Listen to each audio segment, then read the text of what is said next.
सभी दर्शकों का प्रतिज्ञा 21 चैनल में हार्दिक स्वागत है। आइए आज इस चैनल के माध्यम से विज्ञान के कुछ ऑब्जेक्टिव प्रश्नों के बारे में अध्ययन करते हैं और परीक्षा की दृष्टि से ये काफ़ी महत्वपूर्ण प्रश्न है, तो इन प्रश्नों को तैयार करेंगे आज।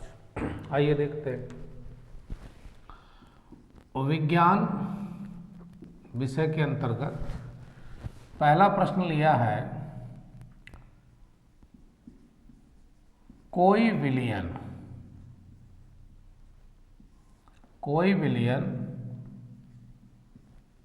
लाल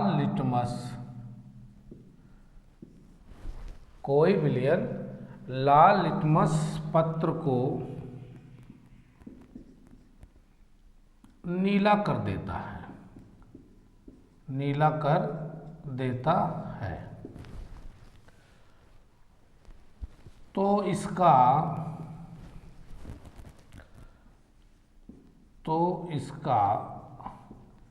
pH मान लगभग होगा, कितना होगा? 4 ऑप्शन दे दिए। ए पर दिया है 1 और बी ऑप्शन पर 4 और सी ऑप्शन पर 5 और डी ऑप्शन पर 10। अब सवाल यह है कि लाल लिटमस को नीला कर देता है, लाल को नीला कर देता है, तो कहता है कि उसका जो संभावित मान है pH मान वो कितना होगा। तो ये गुण जो हैं वो किसमें होंगे? क्षार में, और क्षार 7 से ऊपर, यानी जिसका pH वैल्यू 7 से ऊपर है वो सब क्षार हैं, और जिनका pH वैल्यू 7 से कम है वो सारे अम्ल हैं। तो चूंकि यहाँ पर जो रेंज आती है वो 7 से ज़्यादा तो 10 ही है, तो कुल मिलाकर आपका उत्तर तो ये डी हो ही गया। लेकिन साथ में एक बात और सीख गए हम यहाँ कि जो लाल लिटमस पत्र है उसको नीला कर रहे हैं कौन? क्षार। ठीक है, तो ये सवाल पूरी तरह से तैयार हो गया कि क्षार की जो प्रकृति है वो लाल लिटमस को नीला कर देता है। ठीक है भाई, दूसरा प्रश्न पर चलते हैं। दूसरा प्रश्न लिया है, विद्युत धारा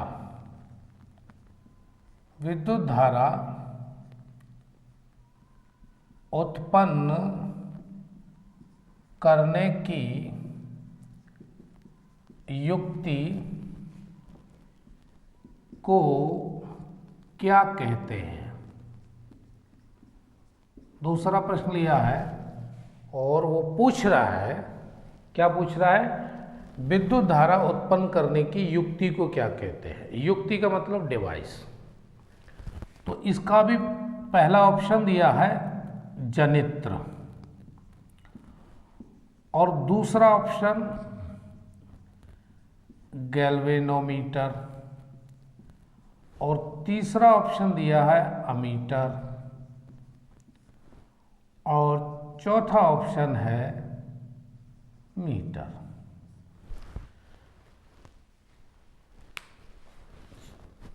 यहां पर चौथे में लिख लीजिए हीटर। अब ये 4 ऑप्शन है, उस सवाल को समझना है। विद्युत धारा उत्पन्न करने की युक्ति, विद्युत धारा उत्पन्न कौन करेगा? इसमें 4 में से कोई एक आंसर होगा, और वो जो आंसर है वो है जनित्र, मतलब जनरेटर। देखा ही होगा आपने, जनरेटर से ही बिजली उत्पन्न की जाती है। तो वो यही तो पूछ रहा है कि विद्युत धारा उत्पन्न करने की युक्ति, तो जनरेटर हो गया। छोटे छोटे जनरेटर आसपास आपके गली मोहल्लों में अच्छी तरह से देखे होंगे, और उनका उपयोग किस लिए होता है? बिजली के लिए ही होता है। शादियों में टेंट के साथ चलते हैं वो एक एग्जाम्पल दिए हैं। वैसे जनरेटर तो बहुत बड़े बड़े होते हैं, फैक्ट्री में लगे हैं बहुत बड़े जनरेटर लगे हुए हैं, लेकिन काम क्या करेंगे? बिजली का उत्पादन, यानी बिजली उत्पन्न कर रहे हैं। तो 2 प्रश्न हो गए, तीसरे प्रश्न पर चलते हैं। लेंस बनाने में निम्न में से किसका उपयोग नहीं होता? लेंस बनाने में निम्न में से किसका उपयोग नहीं होता? आओ चार ऑप्शन। पहला ऑप्शन दिया है जल, दूसरा कांच, तीसरा मिट्टी, चौथा प्लास्टिक। ये आपके सामने चार ऑप्शन है और सीधा प्रश्न है लेंस बनाने में निम्न में से किसका उपयोग नहीं होता। ये जरूर ध्यान रखिएगा, यहां लिखा हुआ है नहीं होता, तो भाई मिट्टी का नहीं होता। बाकी जो तीन ऑप्शन दिखाई दे रहे हैं वो तीनों के तीन प्रयोग होते हैं किसमें? लेंस बनाने में। चलिए भाई अगले प्रश्न पर चलते हैं। अगला प्रश्न है जीव मंडल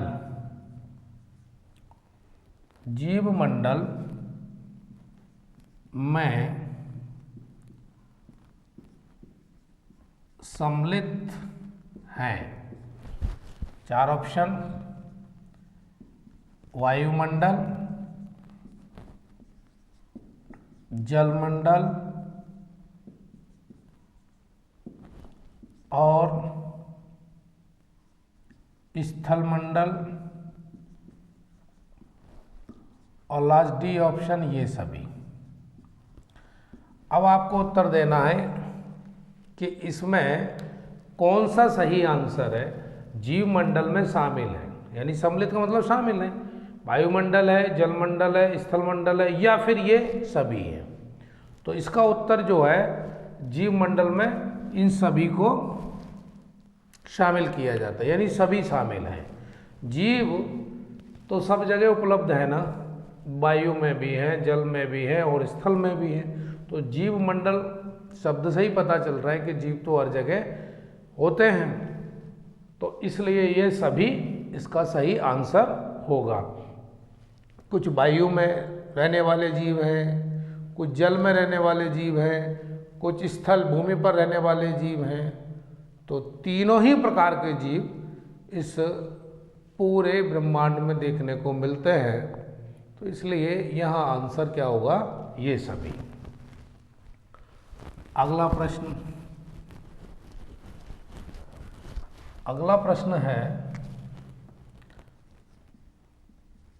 अलैंगिक जनन मुकुलन द्वारा होता है। अब ये चार ऑप्शन, पहला तो दिया है यीस्ट, दूसरा अमीबा, तीसरा प्लाज्मोडियम और चौथा लेशमानिया। अब ये चार ऑप्शन है प्रश्न के बनाए हुए।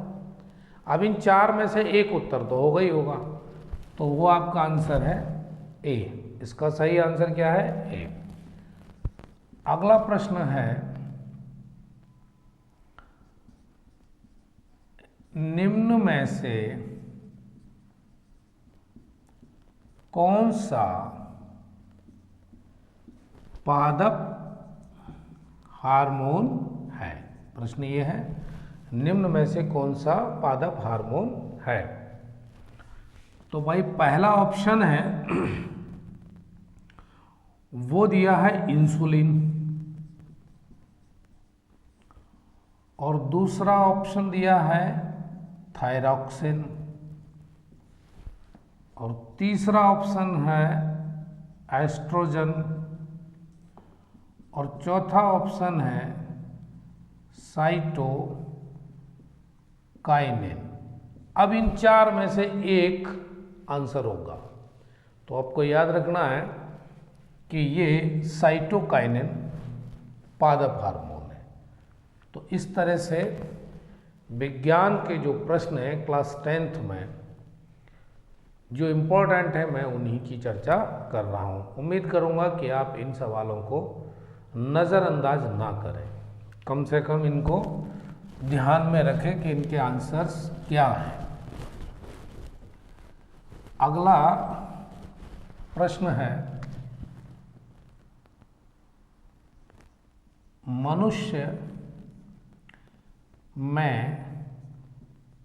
वृक्क एक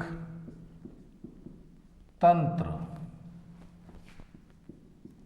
का भाग है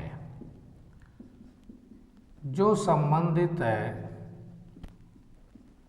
किससे है। अब इसके 4 ऑप्शन, यानी मनुष्य में वृक्क किसी तंत्र का एक भाग है, जैसे रुधिर परिसंचरण तंत्र है, ठीक है, और भी तंत्र हैं, तो उन्हीं में से एक का भाग है।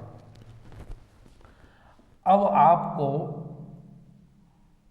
आंसर बताना है भाई ये किसका है। तो पहला तो पोषण ऑप्शन है, दूसरा श्वसन, तीसरा उत्सर्जन और चौथा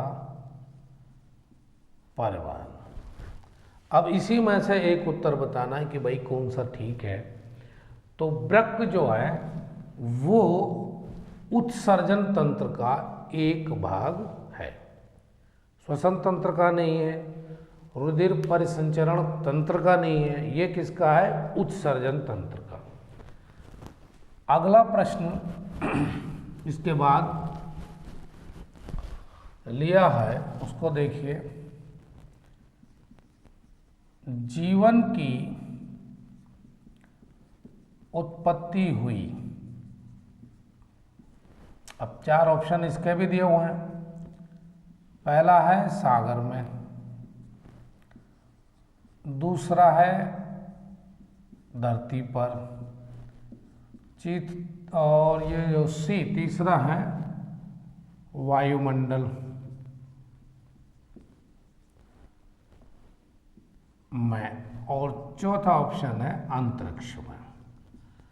अब ये 4 ऑप्शन दिए हुए हैं, अब इनमें से एक तो आंसर हो गई होगा। तो जीवन की जो उत्पत्ति सबसे पहले मानी जाती है वो कहाँ पर, जल से मानी जाती है। तो जल से संबंधित यहाँ पर क्या है, सागर। तो आंसर क्या हुआ आपका, सागर में सबसे पहले जीवन की उत्पत्ति क्या कहाँ पर हुई है, सागर में हुई है। तो ये वैज्ञानिकों का मत है और उत्तर भी आपको यही देना है, क्योंकि पढ़ हम क्या रहे हैं, विज्ञान अध्ययन कर रहे हैं हम विज्ञान के बारे में, उनसे जुड़े हुए प्रश्न, क्योंकि परीक्षा में आने की संभावना रहती है ऐसे प्रश्नों की। तो याद किया जाए, अब प्रश्न का कोई सिर पैर तो है नहीं, पता नहीं कौन सा आ जाए, तो तैयारी तो सबकी करनी पड़ेगी, ज़्यादा से ज़्यादा प्रश्नों को तैयार करें। अगला प्रश्न लिया है, वह अंतःस्रावी ग्रंथि जो मनुष्य के मस्तिष्क में पाई जाती है। अब उसका नाम पता करना है। तो 4 ऑप्शन, एक तो थाइमस पहला ऑप्शन, दूसरा ऑप्शन दिया है अधिवृक्क, और तीसरा ऑप्शन थायराइड, और चौथा ऑप्शन पीयूष ग्रंथि। तो इन्हीं 4 में से एक आंसर होगा। तो आपका आंसर हुआ कौन सा, पीयूष ग्रंथि। ये ग्रंथि मस्तिष्क में पाई जाती है। अगला प्रश्न पौधों व वायुमंडल के बीच, पौधों व वायुमंडल के बीच गैसों का आदान प्रदान होता है। अब इसके भी चार ऑप्शन। पहला है रंध्रों द्वारा, दूसरा ऑप्शन है श्वसन द्वारा, और तीसरा जो ऑप्शन है वो है जाइलम द्वारा, और चौथा जो ऑप्शन दिया है वो दिया है वाष्पोत्सर्जन द्वारा। अब ये चार ऑप्शन है, चार में से एक आपका आंसर बिल्कुल सही होगा, वो है ए, रंध्रों द्वारा। पौधों व वायुमंडल के बीच जो गैसों का आदान प्रदान होता है वो किसके द्वारा होता है? रंध्रों के द्वारा। तो ये भी याद रखिएगा।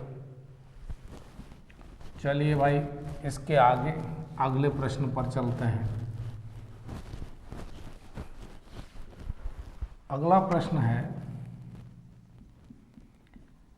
कांच का अपवर्तनांक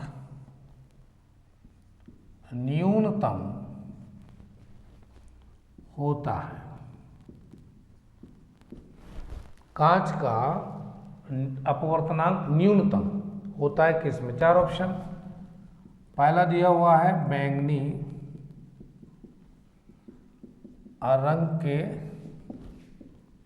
लिए, दूसरा पीले रंग के लिए, तीसरा दिया हुआ है हरे रंग के लिए, और चौथा ऑप्शन है लाल रंग के लिए। अब आपके सामने ये चार ऑप्शन फिर आ गए। सवाल पूछ रहा है कांच का अपवर्तनांक न्यूनतम होता है किसमें? तो आंसर लाल रंग में। तो यहाँ तक सवाल ये। अगला प्रश्न लेते हैं। अगला प्रश्न है,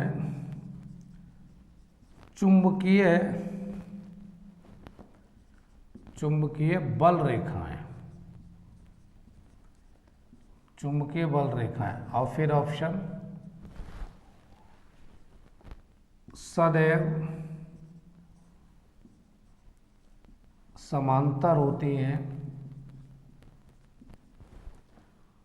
बी ऑप्शन एक बिंदु पर मिलती हैं, और सी ऑप्शन एक दूसरे को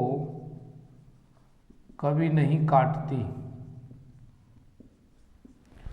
और जो चौथा ऑप्शन डी है वो है परस्पर काटती हैं। अब ये चार ऑप्शन फिर आ गए। तो चुंबकीय बल रेखाएं एक दूसरे को कभी नहीं काटती, सी, क्योंकि अगर समझा जाए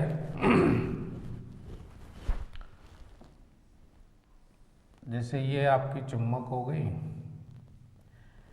एक नॉर्थ पोल हो गया, एक साउथ पोल, तो इस तरह की पोजीशन होती है इनकी रेखाओं की, तो कहाँ काट रही हैं एक दूसरे को?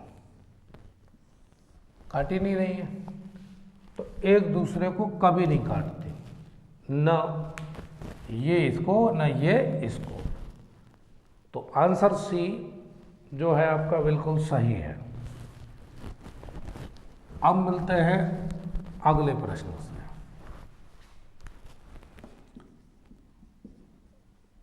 किलो वाट घंटा मात्रक है। किलोवाट घंटा मात्रक है किसका है? ये चार ऑप्शन। समय का, दूसरा ऑप्शन दिया है विद्युत सामर्थ्य का, तीसरा ऑप्शन ऊर्जा का, और चौथा ऑप्शन द्रव्यमान का। अब इन चार में से एक आंसर, तो किलोवाट घंटा पेपर में आए परीक्षा में तो आपको सीधा सीधा उत्तर क्या मारना है, टिक ऊर्जा पे, क्योंकि ये मात्रक किसका है, ऊर्जा का। चलिए भाई अगला प्रश्न पर। अगला प्रश्न दिया हुआ है, मानव नेत्र अभिनेत्र लेंस की फोकस दूरी को समायोजित, फोकस दूरी को समायोजित करके विभिन्न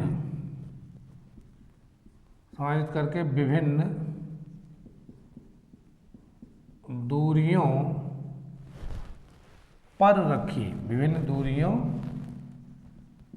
पर रखी वस्तुओं को फोकसित कर सकता है,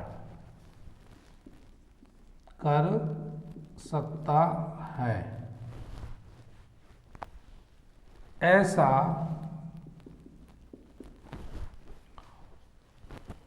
हो पाने का कारण है। मानव नेत्र अभिनेत्र लेंस की फोकस दूरी को समायोजित करके विभिन्न दूरियों पर रखी वस्तुओं को फोकसित कर सकता है, ऐसा हो पाने का कारण क्या है। चार ऑप्शन दिए हैं। पहला ऑप्शन दिया हुआ है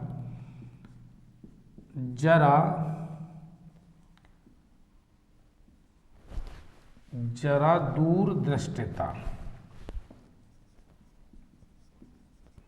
पहला ऑप्शन। दूसरा ऑप्शन दिया है समंजन, और तीसरा है निकट दृष्टि, और चौथा है दीर्घ दृष्टि। अब इन चार ऑप्शन में से एक आंसर आपका होगा। तो इस चारों में से जो सही आंसर है, क्योंकि विभिन्न दूरियों पर रखी वस्तुओं को फोकसित कर सकता है, तो वो कारण क्या होता है, समंजन क्षमता। तो इसका सीधा सीधा आंसर आएगा समंजन। यह बिल्कुल करेक्ट आंसर। नेक्स्ट प्रश्न देखेंगे भाई।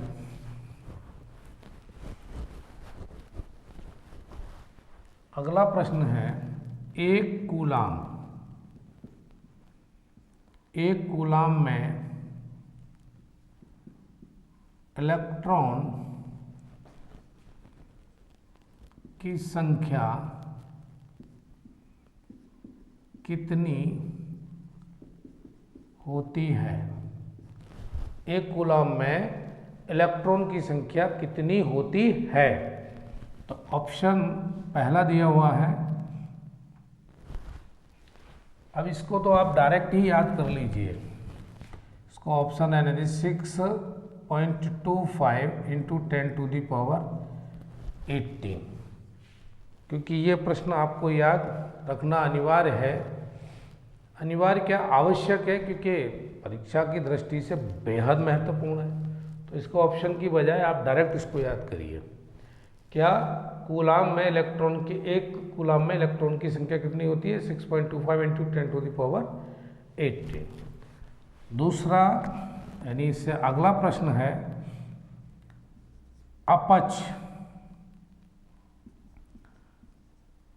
अपच का उपचार करने के लिए निम्न में से किस औषधि का उपयोग होता है। पहला ऑप्शन दिया है एंटीबायोटिक, दूसरा ऑप्शन दिया है एनाल्जेसिक, तीसरा एंटासिड और चौथा दिया है ऑप्शन एंटीसेप्टिक। अब इन चार में से एक आंसर है, तो वो आंसर है आपका सी, एंटासिड। परीक्षा में ये पूछा भी गया है, तो इसको ज़रूर ध्यान में रखना है। अगला प्रश्न, उस तत्व का नाम लिखिए, उस तत्व का नाम लिखिए जो अम्लों का आवश्यक तत्व है। प्रश्न क्या दिया हुआ है? उस तत्व का नाम लिखिए जो अम्लों का आवश्यक तत्व है। तो सीधा आंसर हो गया हाइड्रोजन। हाइड्रोजन ये आवश्यक तत्व है। इसके आगे प्रश्न, Fe2O3 plus twice Al is equal to Al2O3 plus twice Fe। किस प्रकार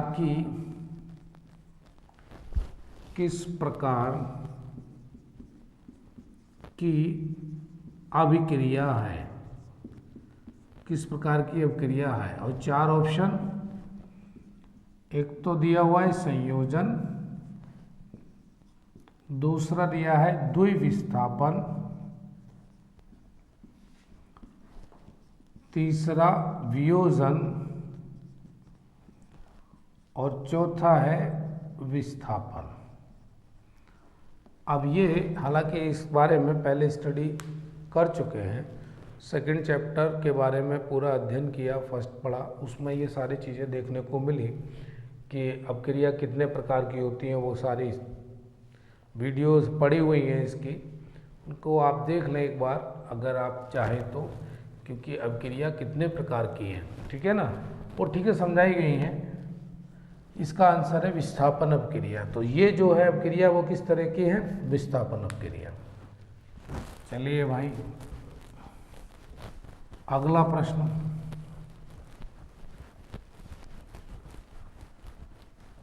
अगला प्रश्न है पादपों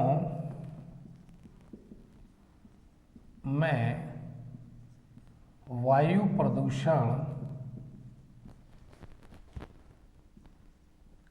कम करने वाली प्रक्रिया, वायु प्रदूषण कम करने वाली प्रक्रिया है। तो इसका आंसर क्या है? श्वसन। क्योंकि जितने भी पादप हैं वो क्या कार्बन डाइऑक्साइड ग्रहण करते हैं, ऑक्सीजन देते हैं, और ऑक्सीजन की भरपूर मात्रा जो है उससे प्रदूषण कम होता है। और मनुष्य यानी सभी जीव जंतु ऑक्सीजन से ही जिंदा है, क्योंकि ऑक्सीजन श्वसन में वो काम आती है उनके। तो वायु प्रदूषण को कम करने वाली जो प्रक्रिया है वो श्वसन ही है, क्योंकि उसी से पेड़ पौधे जितने भी हैं वो कार्बन डाइऑक्साइड को अवशोषित कर लेते हैं, ग्रहण कर लेते हैं। अगला प्रश्न है परागकोश में होते हैं, चार ऑप्शन, बाह्यदल, अंडाशय, अंडप और पराग कण। अब ये आज की क्लास का सबसे लास्ट सवाल है, ठीक है ना। अब इतना मैंने प्रश्नों के उत्तर और प्रश्न दोनों को शामिल किया, लेकिन हाँ एक प्रश्न आपके लिए छोड़ रहे हैं। पराग कोश में होते हैं, इन चार में से एक आंसर है। आप स्वयं भी तैयारी कर रहे हैं तो इसका आंसर आप खुद देखें। नेक्स्ट वीडियो में मैं इसका आंसर बता दूंगा। फिलहाल आप इस प्रश्न को खुद ढूंढें और उत्तर निकालें अपने चैप्टर से। तो आज विज्ञान में इतने जो भी समय मिला उस समय में मैंने कोशिश की कि जो इम्पोर्टेंट है परीक्षा की दृष्टि से वो प्रश्नों को लिया जाए। तो फिलहाल आज की क्लास में बस इतना ही, और इनको याद करिए, तैयार करिए, ठीक है ना। मिलते हैं फिर किसी नए टॉपिक और नए सब्जेक्ट के साथ। तब तक यूँ ही जुड़े रहिए। वीडियो देखने के लिए दिल से धन्यवाद।